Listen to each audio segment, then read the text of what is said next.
out of London for CBRE.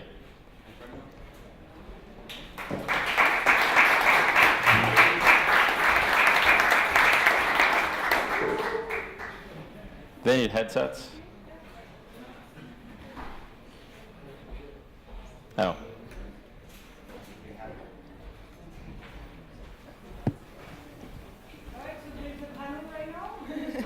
So let me just give you the title, which is The Future of Proptech. Brandon is still being the moderator, so I guess you can go on stage now. Your mic should be working. Hello, hello. So why don't you start by introducing yourselves? Okay, my name is Alejandro Artacho. I'm one of the co-founders and CEO of Spot Home. You see a bunch of guys there with the t-shirts. And you were mentioning Airbnb, so we took the Airbnb model 3 years ago, but tackling the long-term rentals. Basically what we saw is that in the long-term rentals, so you got in the market, it was traditional real estate agents and classified websites. And then we were thinking, okay, if people are booking accommodation for a short period of time or a few days without seeing the property in person, like in Airbnb or Booking.com or all these guys, then if we do actually virtual viewings of properties, maybe people would book for a year, 2 years, 6 months or whatever. And so that's what we do. We started to send people to every single house, checking it in person, doing HD videos, 360s, floor plans, photos, and in less than 2 hours since launching the site, we got the first booking from a Japanese guy who booked here in Madrid for a year and a half without seeing the property in person. And that was 3.5 years ago, so with 9 properties here in Madrid. And now we are operating in 9 countries. We have more than 40,000 properties. And we won the South Summit competition last year. Yeah. Right. That's all we do. Good afternoon, everybody. So I'm Alex Bales. I'm head of product for the UK in CBRE and head of product engineering for EMEA. So those of you who don't know, CBRE, the world's largest commercial property services organisation, $14 billion revenue, 80,000 staff globally. We do pretty much everything to do with commercial property and most things to do with residential property as well. And as the guys mentioned earlier, my role is looking after both innovation within our business across EMEA, and that's including right across the spectrum from where we build software and technology in-house to where we partner with Proptech startups in the wider ecosystem. So why don't I start with my first question for you, Alejandro. So you're obviously building a technology that is disrupting the classifieds industry. And I guess comparing Spain to the US, how has disruption in Spain differed from disruption of the classified industry in the US? Basically what we saw is, okay, classifieds, for example, in US, we say that they are like, if you know, like Zillow, Trulia, Samper, all these guys that are like classifieds with steroids. They have a bunch of features, so compared to traditional classified websites here in Europe, which are more like local, country by country, then we saw that they are actually having amazing products there and providing a bunch of data, so they have been very good in data mining, and especially for the sales sector of the industry. But then here we were catching up. So you guys started there in US with Craigslist, and then all the other guys, they were arising and providing more services here. Then we continue, but then there is not like a global player here in Europe, as it would be for a similar market size that is in US. But then the thing is that all these guys, they are very good in data, but one thing that we see is, for example, the data that classifieds provide actually, I doubt how certain or accurate it is, because it's not a transactional model. And that's how we saw ourselves, is if you are actually managing all the transactions that happens in the market, you own the real data. And so, for example, if you go to Zillow and they tell you, this is what is going on in this neighborhood, these are the prices and everything, they don't really know how many purchases or real purchases there were. They need to trust on what third parties are going to tell them, or the users of the classifieds. Whereas in our sector, for example, in rentals, if you are transacting all the rentals, and when tenants are actually going out, you are managing the monthly recurrent payments or utility bills and all of that, that is certain data that also other players like you guys to buy property or buildings and stuff they can actually use. So I think the future actually goes through that. And then that you were mentioning before, Amazon is a purely transactional in retail industry, but before, people, they were contacting people offline actually to meet and buy the products from the retailers. So. And that's why your vision always was to kind of control the end-to-end spectrum. It's not just purely a marketing engine. You actually want to control payments. And do you think about other products that you could also sell through that point of sale? So it's very interesting. When we first started, we were like, okay, the rental market is massive, right? And then, but the thing is that we are working with a bunch of property managers and real estate agents, and these property managers, especially in London, some of them, they have thousands of properties. They are really big companies. And what we saw is that, okay, we were providing those services into the rental, so they were, by not doing viewings, actually saving a lot of time to acquire more properties and building up their portfolio. But then they were naturally asking us for more stuff. And they were like, okay, you guys are saving us 50% of our time now by us not doing viewings. But what is next? We are wasting a lot of time, collecting the rent from the tenants, chasing for the utility bills, signing the contracts, doing property management, and all this stuff. So they were like, why don't you actually do that? And then we were like, okay, yeah, why not, right? So then we started to raise capital in order to build these products. And then so there's a bunch of property management tools, because if you think, these big companies that are still using notebooks and pens and spreadsheets, post-its, some of them, the smaller ones, they are in memory. So we want to provide them all these database around their business for them to actually grow. And that's what we have seen, since we started. Alex, maybe this one's for you. I'm curious to get your view. Obviously, you see a lot of innovation throughout Europe around residential real estate technology, but obviously CBRE is primarily focused on the commercial space. What are the interesting technologies and what are the interesting ideas you're looking at for CBRE in the commercial category? That's a really good question. So I think fundamentally for us, there's a bunch of really interesting innovation around client experience, and that's useful for us in terms of differentiating our proposition to some of our competitors. But fundamentally, the thing that's going to move the needle on the business benefit outcome is going to be technology around data management. So fundamentally, if you take it right back to a very theoretical level, we're a data business insofar as there's information and knowledge that we have about a particular building or a sector or market or location that our clients don't have, and they are buying from us the expertise to interpret that data and add insight to the client. Right? That's what they're paying their fee for. So fundamentally for us, if we can analyze our data more effectively, or we can gather more data, or in some way surface that in a more accessible format, or leverage machine learning or whatever it may be, then we can add value to the client through that. So for me, the areas that are really interesting around machine learning, AI, big data, power systems, as well.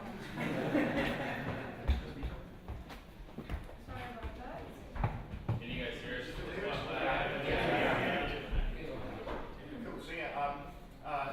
Fundamentally comes down to data. It was interesting news from your point that also the other area. So that's if you like, we have two spectrums, two ends of our business. There's the kind of capital markets and the agency and advisory stuff, where it's about analysing that data to help one single really high value decision. And that's where data side comes in. On the other side, we've got our facilities management, which is running through hundreds of light bulb changes every day, thousands of cleaning jobs. That's really high throughput, high transaction volume, and there, if we can increment 1% of additional efficiency by automating where we're going to put a facilities management guy or engineers going to replace a broken window in a more efficient way, then that's going to have some serious benefit for us as well, just because of the volume of tech we're putting through. So it comes down to efficiency, but then kind of what you're talking about, that you had the same situation with your property managers, that efficiency was really key for them. But on the flip of it, you've also got to have something that's really engaging so you get traction, because the most efficient tech in the world, but if it's not in the same way as viewing, you save the viewings to the property managers by having a really engaging technical presentation for the tenant, so actually they don't feel that they're losing out by having the virtual reality viewing rather than the more expensive operational cost solution of putting a property manager and going for a viewing with them. So that's the other corollary of it as well. That it's not just about the efficiency. Oh, we're back. It's also about how you make sure you present that in a way that's engaging so that you gain traction. I'm curious to get both of your perspectives here as a kind of large corporate in the category that's a would-be user or potential acquirer of some of these young emerging prop tech companies, and the experience as an entrepreneur. Kind of one side of the equation is, do we have enough entrepreneurs and do we have enough great teams out there solving big problems? And the second part is there a venture capital ecosystem and the capital markets to support them? And does that capital markets ecosystem exist at the early stage, kind of from the accelerator level, through to like angel investing, through to like mature VC? I'm curious to get your perspective as an entrepreneur, and then I'd love to get your perspective as a partner. So from the entrepreneur side, now I think they are rising more and more, and I think Proptech or real estate is becoming a hot topic, and as you said, it's a massive market. But also, I think, when you talk with people, real estate is kind of not sexy in general. That's what we found.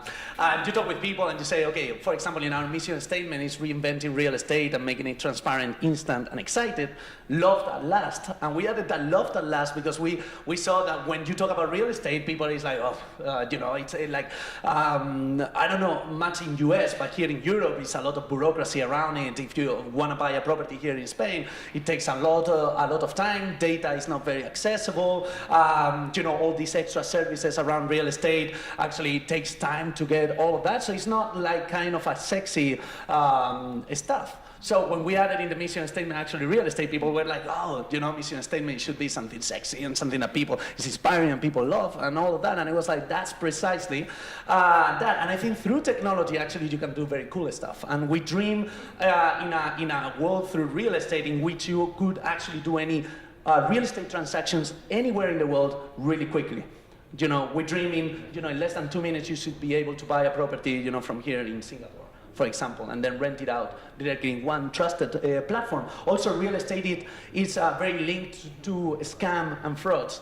And before we were talking about classifieds, it's not their fault because they cannot control what is going on in their classifieds, but it's true. It's people, as they can post anything, there are frauds. And there are scams. So, when people, for example, I lived in China, so classifieds there, I know a lot of people that were getting rip-off, and then, they were losing money because some, landlords there, they were fake landlords, and they were asking for money, so it wasn't transparent. And all those things, I think it needs to change. And through technology and digital businesses, what it brings into the market is transparency, which is hugely lacking in the real estate industry, and that is where we see a massive opportunity in bringing that transparency, and that's the way it should be. And then towards VC, I'm very happy that you actually built a fund related with real estate because there are none, not many. In Europe, there is not a specialized real estate VCs, even though the traditional VCs, they are investing more and more in real estate as it's growing.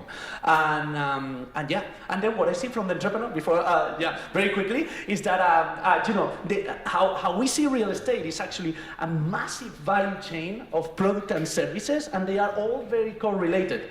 And the thing is that you see a lot of entrepreneurs tackling specific parts of that value chain, but what is going to be cool is seeing how do you actually link the whole value chain together in one single place globally. That's going to be cool. To answer your original question there, Brendan, I think around the VC space, and I can talk more authoritatively about London than I can about the rest of Europe, but there's very little. Actually, there's a lot more at the really early stage. So there's the accelerators and the incubators that are picking business up at seed or pre-seed stage. And is that throughout Europe, or is that concentrated? I see more of it in London. There's a bit of it in Berlin that I've been exposed to, and there's some in Spain as well. And actually, on that matter, CBRE running our Proptech challenge. So if you want to apply for that, 3 weeks left for closing date, I think, Chris, Ryan, I think 3 weeks. 2 significant prizes there, so please get your entries in. CBREProptechChallenge.com, I think is the URL. So I see in London there's Pi Labs that have been around now for 4 or 5 years. Very, very early stage seed businesses, but relatively small volume. They take 2 cohorts a year of 5 or 6 companies. Not many unicorns come out of the back of that, but yet they're still very early stage. There's Concrete VC that are kind of partnered with Seed Camp. again, they started a little bit later than Pi Labs, slightly later, so they kind of seed and Series A and seed extension. But again, there's nothing on a big scale coming out the back end of that. So I think it'll be an interesting space. There is a lot of new startups. And if you go to London, apparently I heard something on the radio the other day, there's a new startup every 10 minutes in London. I don't know how many of them are in Proptech, but I get quite a lot of people knocking on my door, so there's a fair few of them. And I think it's going to be a sector where when one or two start to get a bit more mature, there's definitely there's a gap between the kind of legacy technology companies, so the big portals, Rightmoves and Zooplas of the world, these kind of guys, and some of the really early stage new ones. There's a bit of a lull in between. I think when we see some of the startups in the last 3 or 4 years get a bit more maturity, then I hope we're going to see some serious VC money landing in that space, because there are some good ideas and there's some smart people there. Kind of to your point as well about ecosystem and joining the stuff together, I think one of the things that I've seen, because I mentor and support some of these startups with the accelerator programs, is a shift from people who have had a personal experience that they felt they could make better with technology, and that's been their inspiration for their startup. And more often than not, that's around disruption and disintermediation. And one of the big problems with, or big things about, and not necessarily a problem, but things within the property space is that property is really subjective. There's a real emotional connection there, whether that be your home at a personal level in the residential space, whether that be an office. Even investors make subjective decisions about the properties they invest in. It's not always about the straightforward commodity return, investment yield calculations. So when you recognise that you then start to realise how important the human aspect is to all these relationships. And whilst at a logical level and a scientific level you can go, technology should be able to disintermediate this, it's a really straightforward logical transaction, we should be able to put tech in there, it's cheaper to operate, it's a better experience, why isn't this winning? Well, you often come back to because there's no human there anymore, and that's actually the thing that people are buying. So I know we recognise this within our valuations department. We are the biggest commercial property valuer in the world. And clearly we analysed the market and we thought, are automated valuation models going to disrupt us? We can see the logic behind it, and actually we use elements of AVM within our valuation system at the moment, and we surveyed our clients and said, is this something that you'd like to see us do more of, or do you kind of like the experience you get now?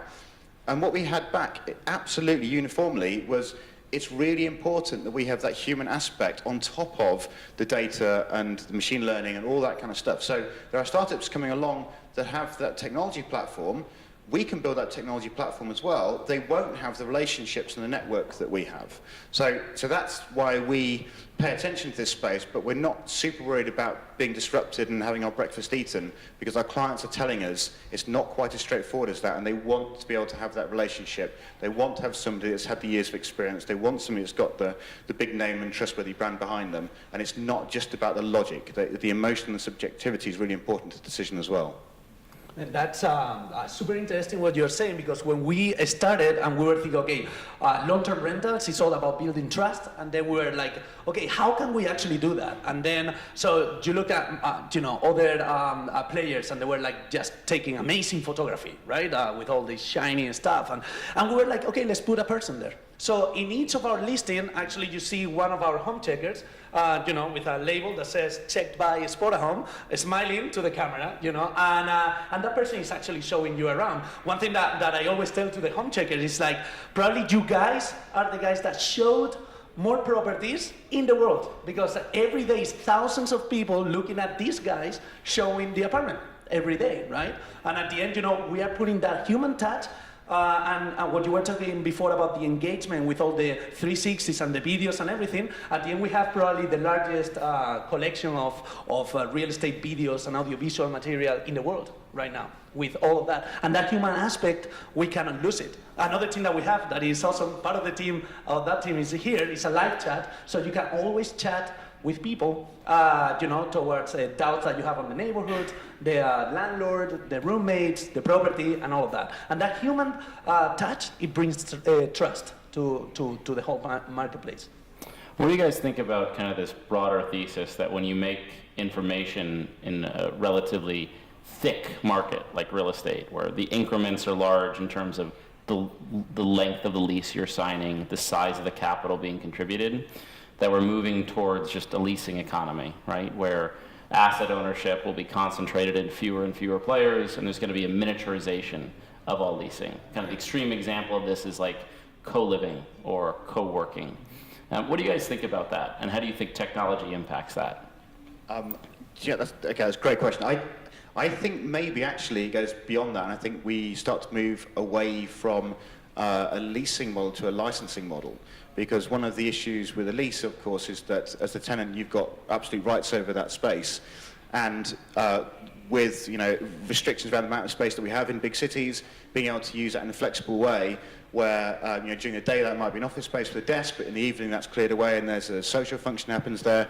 If you're leasing that space, then that gets quite hard to factor that into the clauses in the lease to have that flexibility around it, because the tenant, you've got rights to that space throughout the day.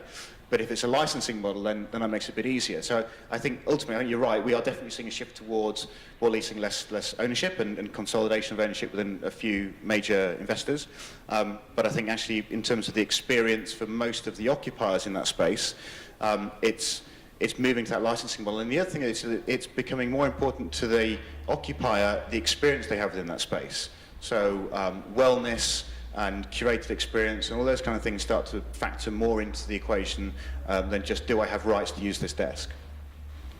How do you find that in your business? Or is there pressure for lease durations to come in at all? Well, what we saw actually, at least in our experience, is that consolidation in terms like as people that these companies, they are saving a lot of time. Now they are like actually leasing and renting a bunch of apartments, so they are taking like away, so they are kind of, getting bigger market share. So these companies, they have been running for 20 years, and in the last 3 years, they doubled their portfolio in terms of rental management, and then they do sublettings. So it's concentrating all that rental market in fewer hands, and that's what we are seeing also. But also they are, now like the purchases, they are increasing a lot, and all those guys, they are actually buying a lot more properties themselves, which is good also for the end-to-end consumer individual owners that they just want to sell.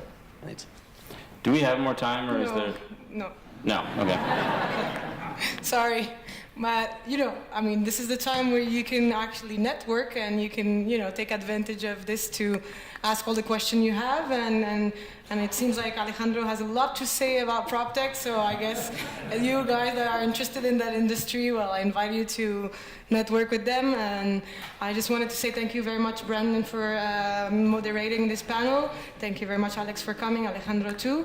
And I'll invite you to leave the stage, and this was the last panel of today. Thank you very much. A round of applause.